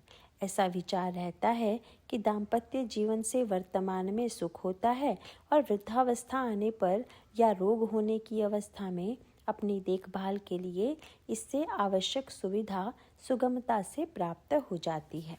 इसके अतिरिक्त मीडिया में प्रदर्शित कामोद्दीपक दृश्यों को देखकर भी मन में छिपी वासना का उद्रेक होता है।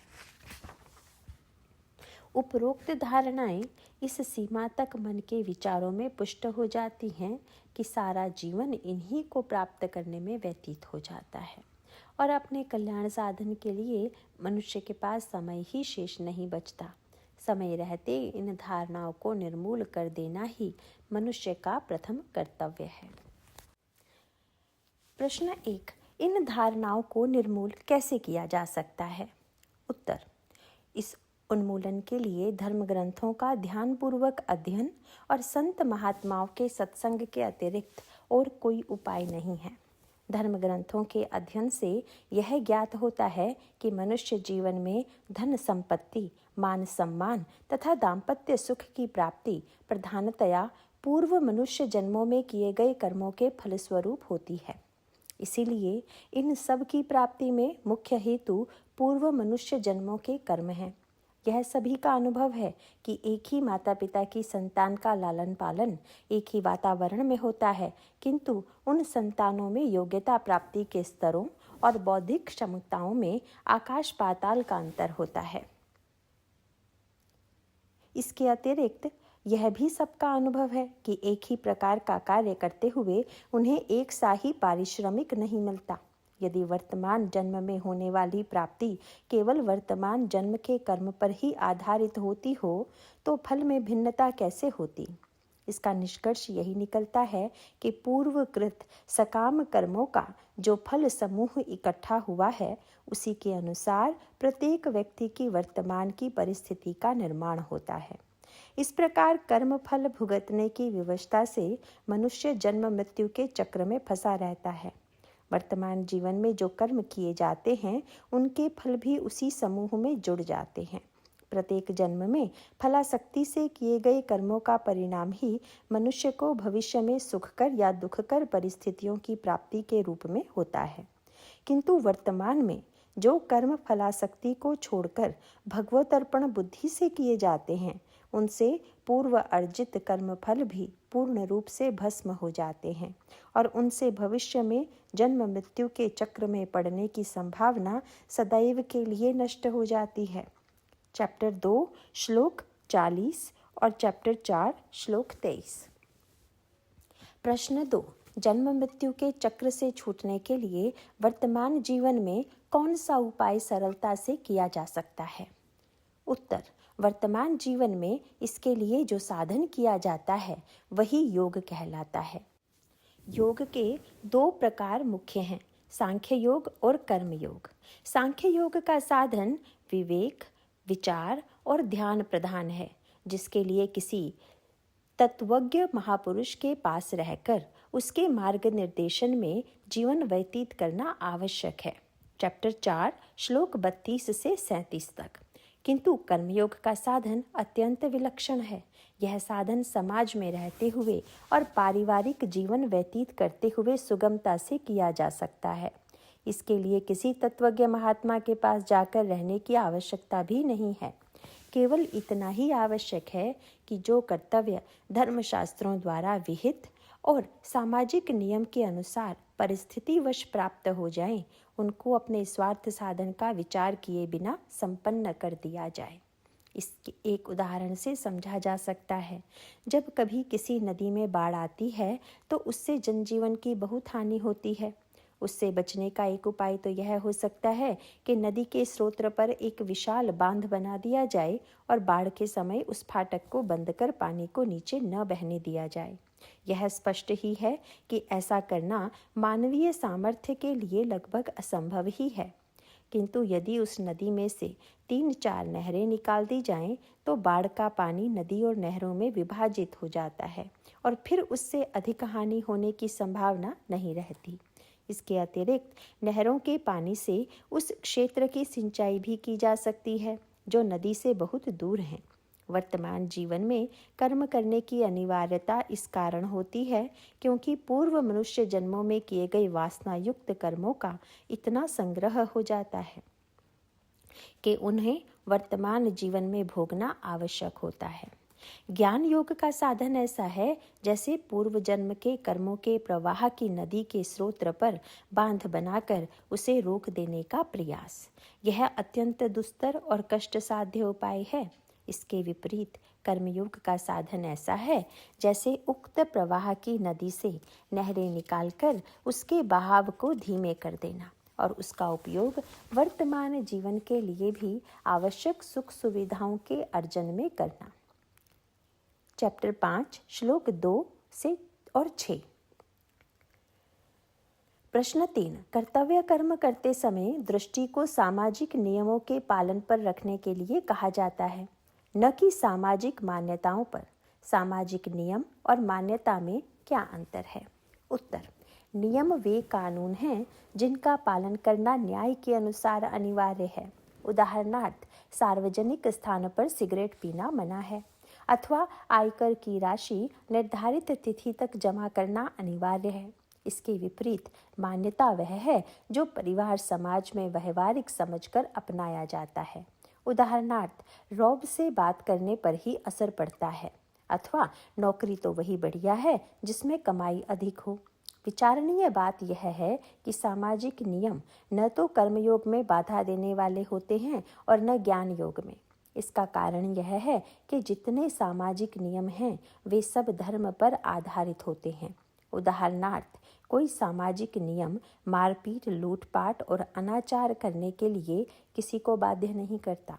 अनैतिक व्यवहार के मुख्य कारण हैं काम, क्रोध और लोभ। इनमें से किसी को भी व्यवहार में लाने के लिए किसी को कोई सामाजिक नियम बाध्य नहीं करता। नियमों के विपरीत बहुत सी मान्यताएं व्यक्तियों, परिवारों और समाज में फैली रहती हैं।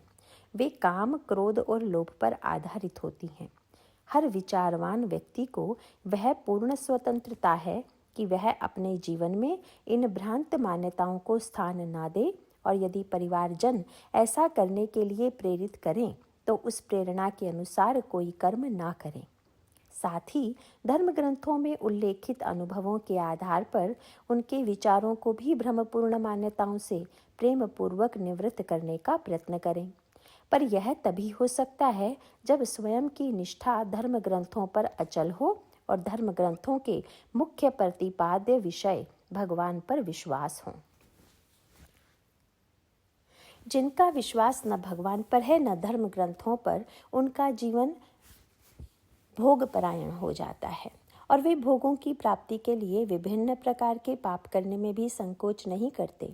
पूर्व जन्मों के कर्मों के फलस्वरूप वर्तमान में प्राप्त हुए भोगों को भोग कर आगे के लिए पुनः पाप राशि का विपुल संग्रह करना मूर्खतापूर्ण ही है और वर्तमान जीवन का दुरुपयोग है। ऐसा करने से थोड़ा बहुत क्षणिक सुख मिल भी जाए तो भी वर्तमान जीवन कष्टकर हो जाता है और पारलौकिक जीवन में दुख भरे नरकों की प्राप्ति होती है। इसीलिए सामाजिक नियमों का पालन दृढ़तापूर्वक करते हुए केवल उन सामाजिक मान्यताओं को ही स्वीकार करना चाहिए जो पूर्णतया धर्म संगत हों और अपनी सामर्थ्य में हों। गीता में भगवान ने स्पष्ट कहा है, धर्मा विरुद्धो भूतेषु कामोस्मि भरतर्षभ, अर्थात जो कामनाएं धर्म से विपरीत नहीं हैं वे मेरा ही स्वरूप हैं। चैप्टर 7 श्लोक 11।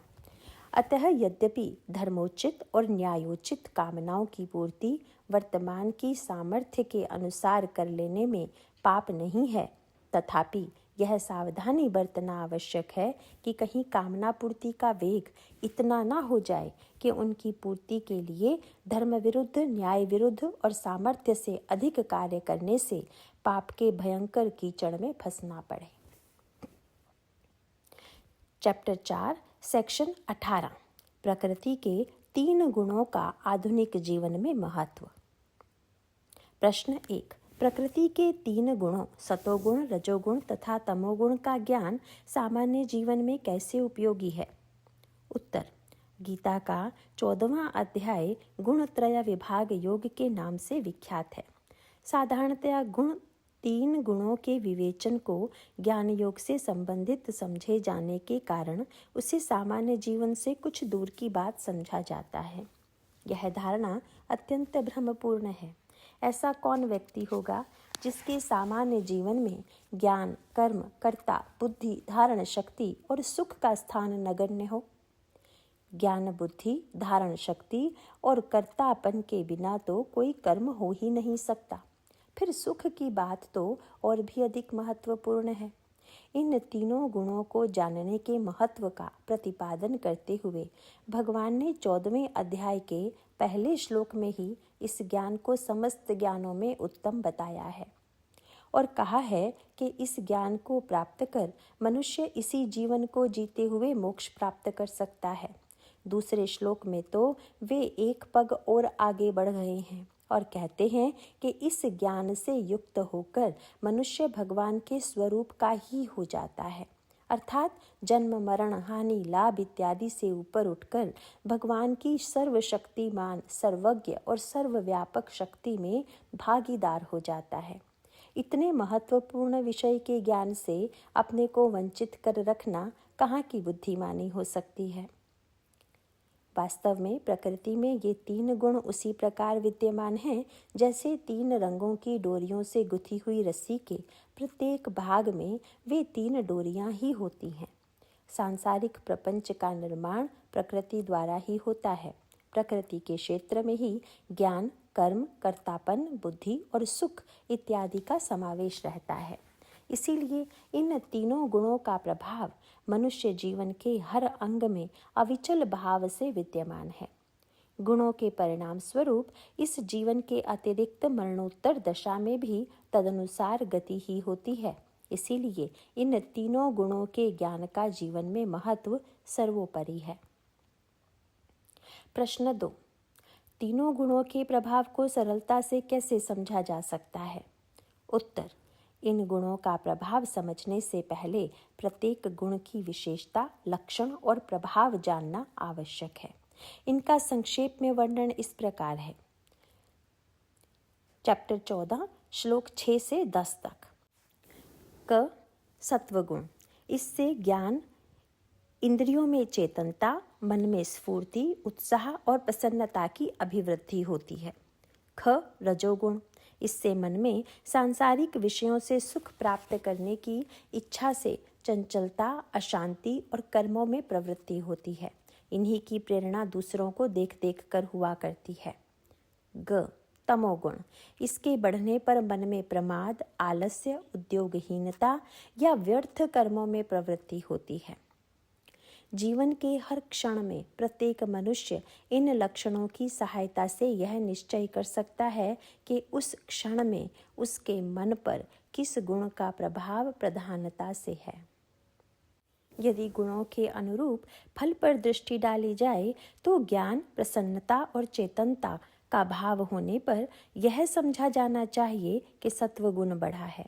मन के अशांत होने पर यह समझा जाना चाहिए कि रजोगुण बढ़ा है। निष्क्रियता या व्यर्थ चेष्टा की ओर प्रवृत्त होना तमोगुण का परिचायक है। चैप्टर 14 श्लोक 11 से 13 तक। प्रश्न 3, क्या किसी विशेष गुण की वृद्धि करना मनुष्य के लिए संभव है? यदि है तो फिर सतोगुण को बढ़ाने के सरल उपाय क्या हैं? उत्तर, कुछ लोग यह समझते हैं कि गुणों की अभिवृद्धि अथवा उनका तिरोधान हमारे वश की बात नहीं है। यह धारणा नितांत भ्रांत है। इन गुणों की अभिवृद्धि के कुछ कारण तो मनुष्य के पूर्व जन्मों के कर्मानुसार होते हैं, किंतु वर्तमान जन्म के दृढ़ प्रयत्न से पूर्व जन्म की रजोगुणी या तमोगुणी वृत्तियां दबाकर सत्वगुण की वृद्धि निश्चित रूप से प्रयत्नपूर्वक की जा सकती है। चैप्टर 14 श्लोक 10। वर्तमान जन्म के प्रयत्न में सत्संग, सद्ग्रंथों का अध्ययन, भगवान नाम स्मरण और जप, ध्यान एवं सदाचार युक्त कर्म सतोगुण को बढ़ाने के प्रमुख साधन हैं। प्रश्न 4, सतोगुण के नियंत्रण में रजोगुण और तमोगुण मनुष्य के लिए किस प्रकार सहायक बनते हैं? उत्तर, दृढ़तापूर्वक इन साधनों को करने से सत्वगुण की वृद्धि होती है और रजोगुण और तमोगुण उससे दबकर उसकी सहायता करते हैं। रजोगुण जब सत्वगुण से दबा रहता है तो मनुष्य के द्वारा धार्मिक कृत्य, तीर्थाटन, अतिथि सेवा, परोपकार, साधु सेवा और भजन कीर्तन आयोजित करने की चेष्टाएं होती हैं। इसी प्रकार सतोगुण से दबने पर तमोगुण शरीर और इंद्रियों को विश्राम देने में प्रयुक्त होता है और इस प्रकार मनुष्य पुनः सात्विक कर्मों में भरसक चेष्टावान हो जाता है। इस विवेचन से यह स्पष्ट हो जाता है कि जीवन के प्रत्येक क्षण में सत्वगुण की प्रधानता किस विधि से निश्चित की जा सकती है। प्रश्न 5, सतोगुण की वृद्धि से मनुष्य को सुख का अनुभव कैसे होता है? उत्तर, निरंतर सतोगुण की वृद्धि करने पर स्वाभाविक रुझान सात्विक ज्ञान और सात्विक कर्म की ओर अपने आप हो जाता है। सत्वगुण से युक्त होने पर कर्म करने में कर्ता धैर्य युक्त और उत्साहपूर्ण हो जाता है। सात्विक कर्म करने में किसी भी बाधा के होने पर वह उसका सामना धीरता और वीरता से करता है। कर्म के असफल होने पर वह निराश नहीं होता और टूटकर बिखर नहीं जाता, अपितु दुगने उत्साह से सत्कर्म करता है।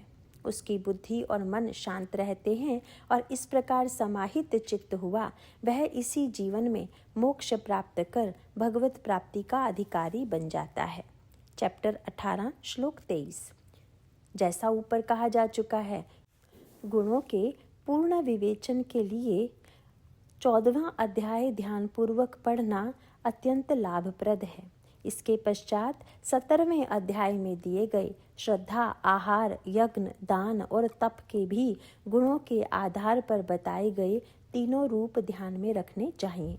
फिर 18वें अध्याय में इन्हीं तीनों गुणों के आधार पर किए गए उस विवेचन को ध्यानपूर्वक पढ़ना अत्यंत लाभप्रद है, जिसमें ज्ञान, कर्म, कर्ता, बुद्धि, धृति और सुख भी तीन प्रकार के बताए गए हैं। इन बातों का विचार कर यदि मन को निरंतर सात्विक भावों से भरा रखा जाए तो जीवन सुखकर हो जाता है और ज्ञान की अभिवृद्धि होने पर इसी जीवन में मनुष्य तीनों गुणों को लांघकर परम पद प्राप्त कर लेता है। चैप्टर 4 सेक्शन 19 मीडिया से कहीं अधिक सुखकर मनोरंजन का स्रोत। विगत लगभग 200 वर्षों में पदार्थ विज्ञान ने ऐसी प्रगति की है कि उसके आविष्कारों की चमक दमक ने सब मनुष्यों की आंखें चकाचौंध कर दी हैं। टीवी और इंटरनेट ने तो एक स्थान की सूचना दूसरे स्थान तक कुछ ही क्षणों में पहुंचा देने की क्षमता से मानव को अपने असीम सामर्थ्य से अचंभित करा दिया है। कंप्यूटर के क्षेत्र में ऐसे ऐसे आविष्कार हो रहे हैं कि मानव को कोई भी कार्य करना असंभव नहीं लग रहा। जहां आधुनिक विज्ञान की ये आश्चर्यजनक उपलब्धियां हैं, वहां दूसरी ओर यह भी देखने में आ रहा है कि अनंत काल से मानव के मन में जो शांति प्राप्त करने की भूख उसे तड़पड़ाती रही है, वह दिन प्रतिदिन उसके पहुंच से अधिकाधिक दूर होती चली जा रही है। इसमें दोष विज्ञान का नहीं है, अपितु उस मानसिकता का है जिसने शारीरिक सुख प्राप्ति को मनुष्य जीवन में सर्वोच्च प्राथमिकता प्रदान कर रखी है। संसार की वस्तुओं और परिस्थितियों में सुख का भ्रम हो जाने से मनुष्य के मन में धन संपत्ति, भोग विलास और मान प्रतिष्ठा की भूख की ज्वाला भड़कने लगती है। इस ज्वाला में इच्छा पूर्ति का जितना अधिक घी डाला जाता है, उतना ही यह ज्वाला और अधिक भड़कती है और अंत में यह मनुष्य के जीवन को जलाकर राख कर देती है। वास्तव में तो इन वस्तुओं का तनिक भी दोष नहीं है। कर्तव्य पालन में ये सब वस्तुएं अत्यंत उपयोगी हैं, किंतु इनसे सुख लेने की इच्छा इनके प्रति अदम्य लोलुपता बढ़ा देती है और यह लोलुपता ही मनुष्य को प्रतिक्षण जलाती रहती है। इन वैज्ञानिक साधनों का उपयोग सूचना प्रसार के माध्यमों में दिनों दिन बढ़ता जा रहा है। इन माध्यमों को ही मीडिया के नाम से जाना जाता है। समाचार पत्र, पत्रिकाएं, रेडियो व टेलीविज़न के कार्यक्रम, इंटरनेट और सिनेमा आदि इसके शक्तिशाली अंग हैं। इन माध्यमों का सदुपयोग मनुष्य जीवन को अत्यंत सुव्यवस्थित और सुखमय बना सकता है, किंतु इनका दुरुपयोग मानव जीवन के अंदर निरंतर अशांति, कलह, हिंसा और मादकता से भरता जा रहा है। इन विकृतियों का मुख्य आधार धन के प्रति बढ़ता हुआ लोभ ही है। इसके कारण इन माध्यमों का उपयोग काम वासना को उद्दीप्त करने और शारीरिक सुख के उपकरणों का निर्लज्जतापूर्वक विज्ञापन करने में किया जा रहा है।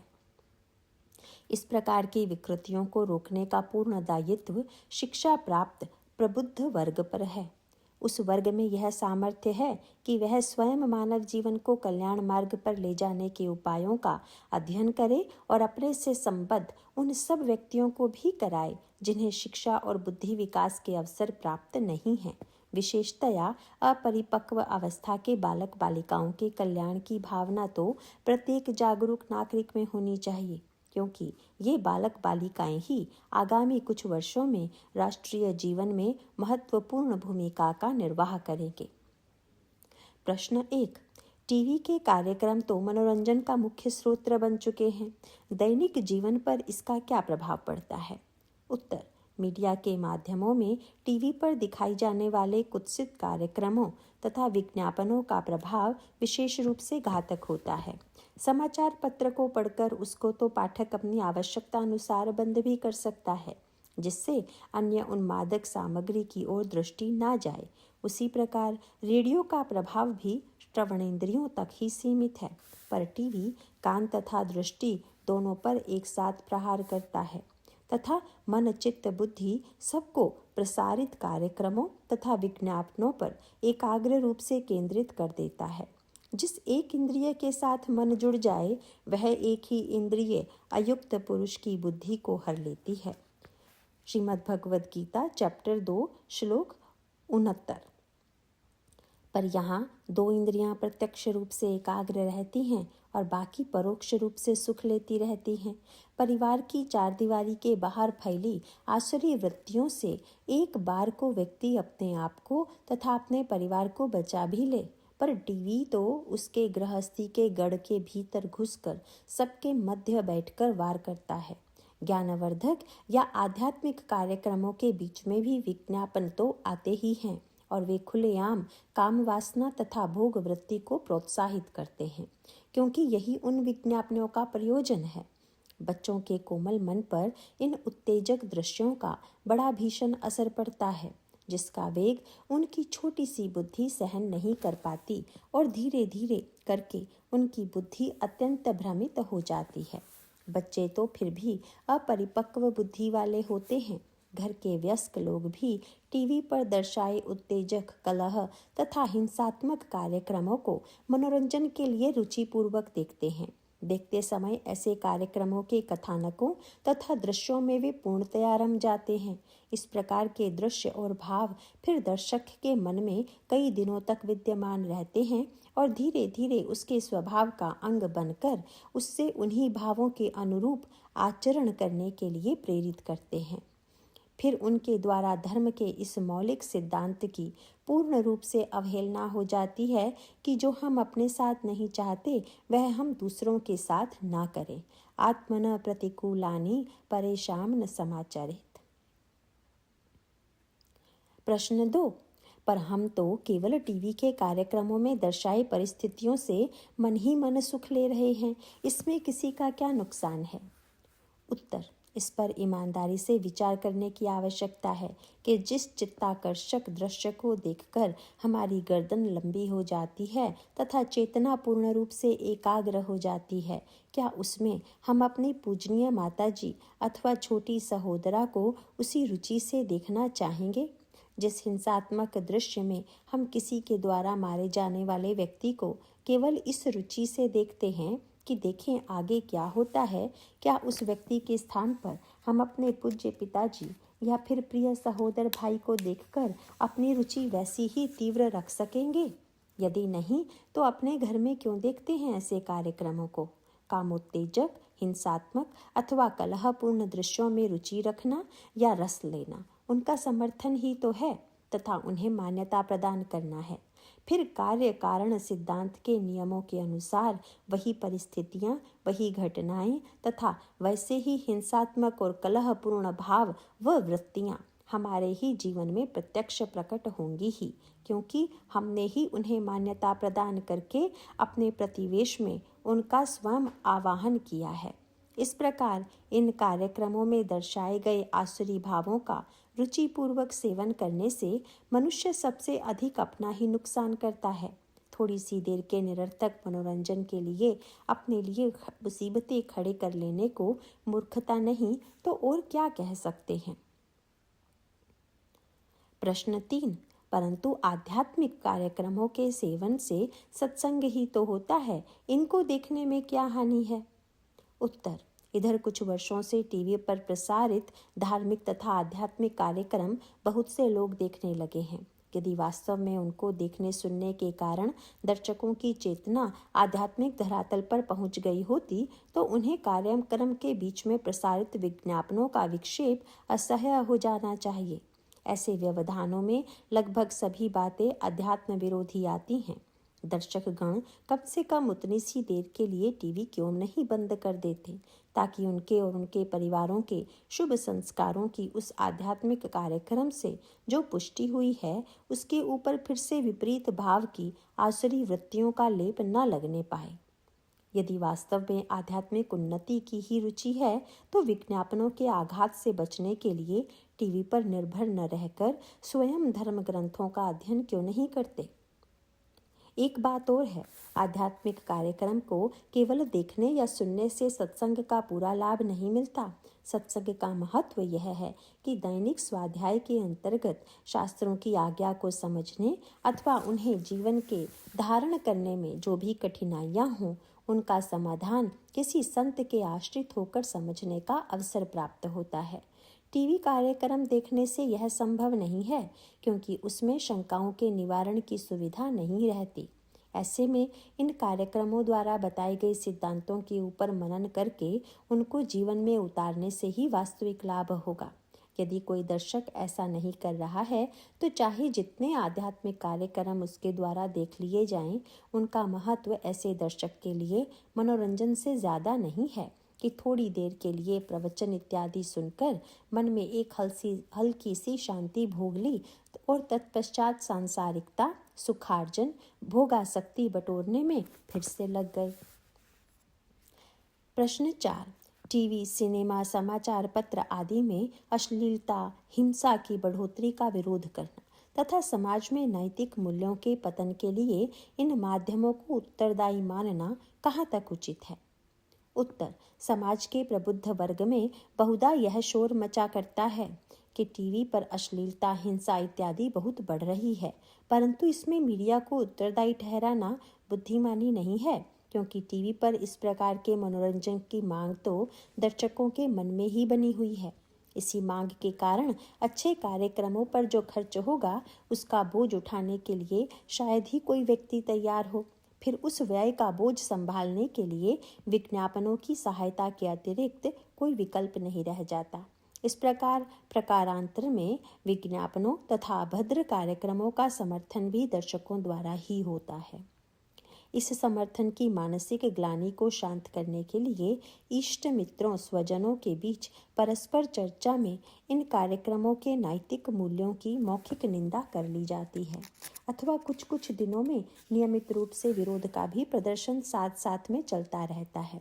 किंतु यदि वास्तव में इन कार्यक्रमों से हमें अपने नैतिक मूल्यों की हानि होती दिखती है तो कम से कम अपने घर में इन कार्यक्रमों का सेवन बंद करने के लिए दृढ़ निश्चय क्यों नहीं कर पाते?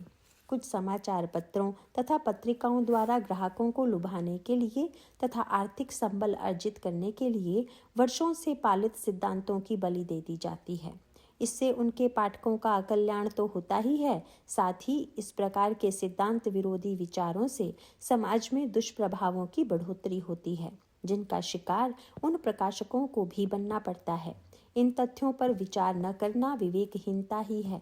यह जानते हुए भी जो जानबूझकर अपने में तथा दूसरों में विवेकहीनता को पुष्ट करते हैं, ऊपरी निंदा करके अपने अपने घरों में इन अभद्र कार्यक्रमों का सेवन करने के लिए अपने आप को विवश मान लेते हैं, वे अपने लिए पशुवत जीवन का निर्माण स्वयं अपने हाथों ही कर लेते हैं। प्रश्न 5। गीता की शिक्षा के आधार पर हम मीडिया के कुप्रभाव से कैसे बच सकते हैं?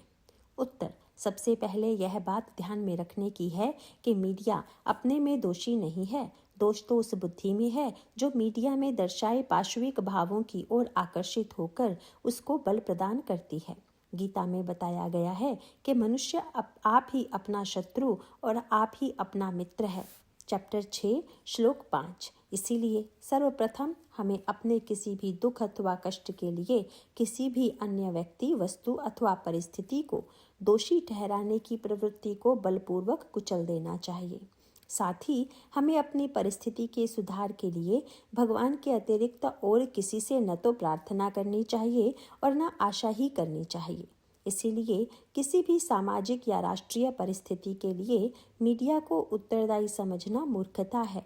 इसके स्थान पर मीडिया के कुप्रभाव से बचने के लिए प्रत्येक व्यक्ति को अपनी ही विचार शक्ति का उपयोग निम्नांकित रीति से करना चाहिए। क. यदि हमें किसी भी परिस्थिति में किसी भी प्रकार के दुख का अनुभव हो रहा है तो हमें सर्वप्रथम इस पर विचार करना चाहिए कि उक्त परिस्थिति में हमारा क्या कर्तव्य है। ख.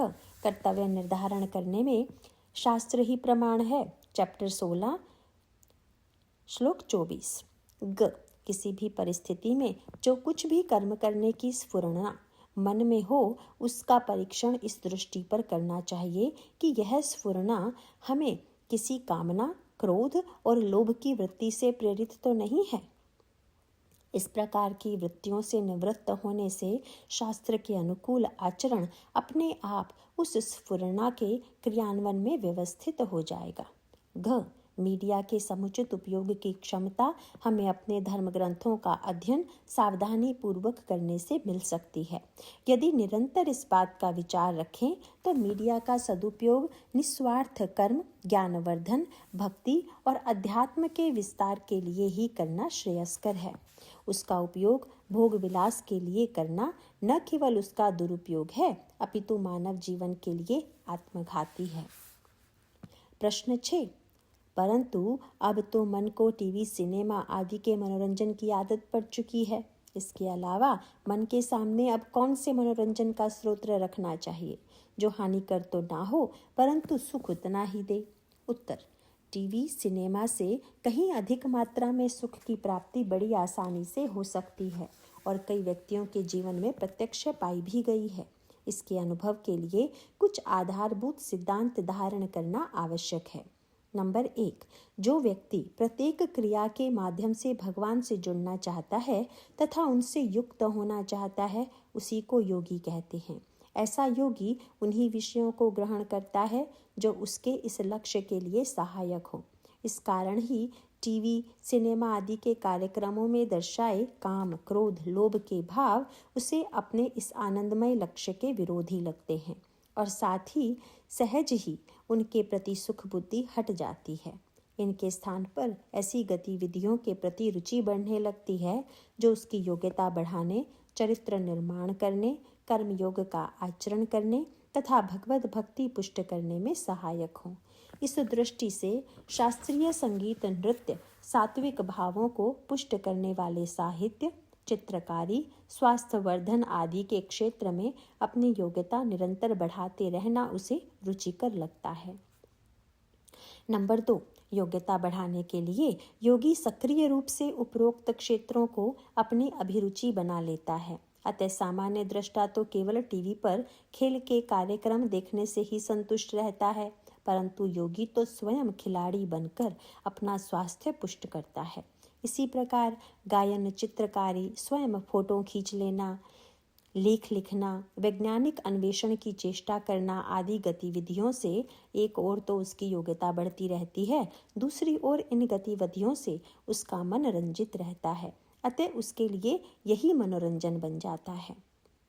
नंबर 3, प्रत्येक अभिरुचि को किसी न किसी युक्ति से भगवान की उपासना का सुंदर अंग बनाने में भी ऐसे योगी को आनंद की प्राप्ति होती है।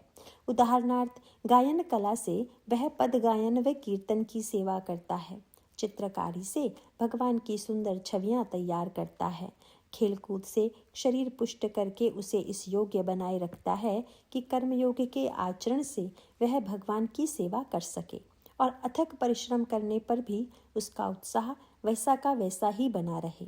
इस प्रकार प्रत्येक प्रतिभा, कला, विज्ञान और रुचि को भक्ति मिश्रित कर्मयोग का अंग बनाने से वह अपने आप को समाज के लिए उपयोगी तथा इस माध्यम से भगवान का प्रिय भक्त बना लेता है। प्रश्न 7, गीता की शिक्षा अपनाने से दैनिक जीवन की थकान पर विजय प्राप्त कर जीवन को मनोरंजक खेल कैसे बनाया जा सकता है? उत्तर, थकान के कारणों तथा गीता में वर्णित कर्मयोग शिक्षा के विषय में निम्नांकित बिंदुओं पर विचार करने से मनोरंजन की प्राप्ति केवल 2-3 घंटों के कार्यक्रम तक सीमित न रहकर जीवन के हर पल से प्राप्त हो सकती है। नंबर 1, सामान्य व्यक्ति को कर्तव्य कर्म का निर्वाह करते करते थकान का अनुभव होता है।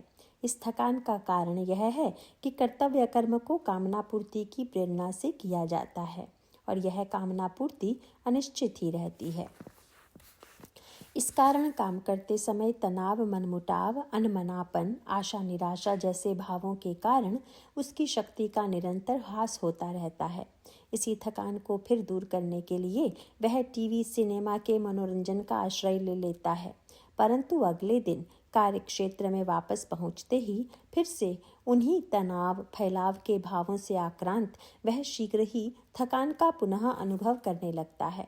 इस प्रकार थकान काम से नहीं, कामना से होती है, अर्थात थकान शरीर में नहीं, मन में होती है। नंबर 2, इसके विपरीत भक्ति मिश्रित कर्मयोग के आचरण में सारे काम भगवान की आज्ञा पालन के लिए, उन्हीं की शक्ति से, उनकी प्रसन्नता के लिए तथा फल उन्हीं को समर्पित करके किए जाते हैं। इस प्रकार कर्म करते समय मन में निश्चिंतता, उत्साह और सेवा के अवसर के लिए कृतज्ञता के भाव ही छाए रहते हैं। भगवान के चरणों में फल समर्पित करने के कारण ऐसा योगी आश्वस्त हो जाता है कि अब उसके परिश्रम का जो भी कल्याणकारी फल होगा वह उसे भगवान के विधान के अनुसार निश्चित प्राप्त होगा। अतः उसका तो केवल एक ही काम है, भगवान के इस प्रेम का स्मरण करके प्राप्त परिस्थितियों में पूर्ण उत्साह के साथ कर्तव्य का निर्वाह। इस प्रकार हर पल आनंदित रहने से तथा हर परिस्थिति में अपने कल्याण के लिए भगवान की सहायता समझ लेने से न तो थकान होती है और न ही टीवी सिनेमा के हल्के फुल्के मनोरंजन की आवश्यकता लगती है। अथक परिश्रम के बाद भी ऐसे योगी का मन इतना उत्साह से भरा रहता है मानो कुछ किया ही ना हो। आखिर काम तो सारा भगवान ने ही किया है।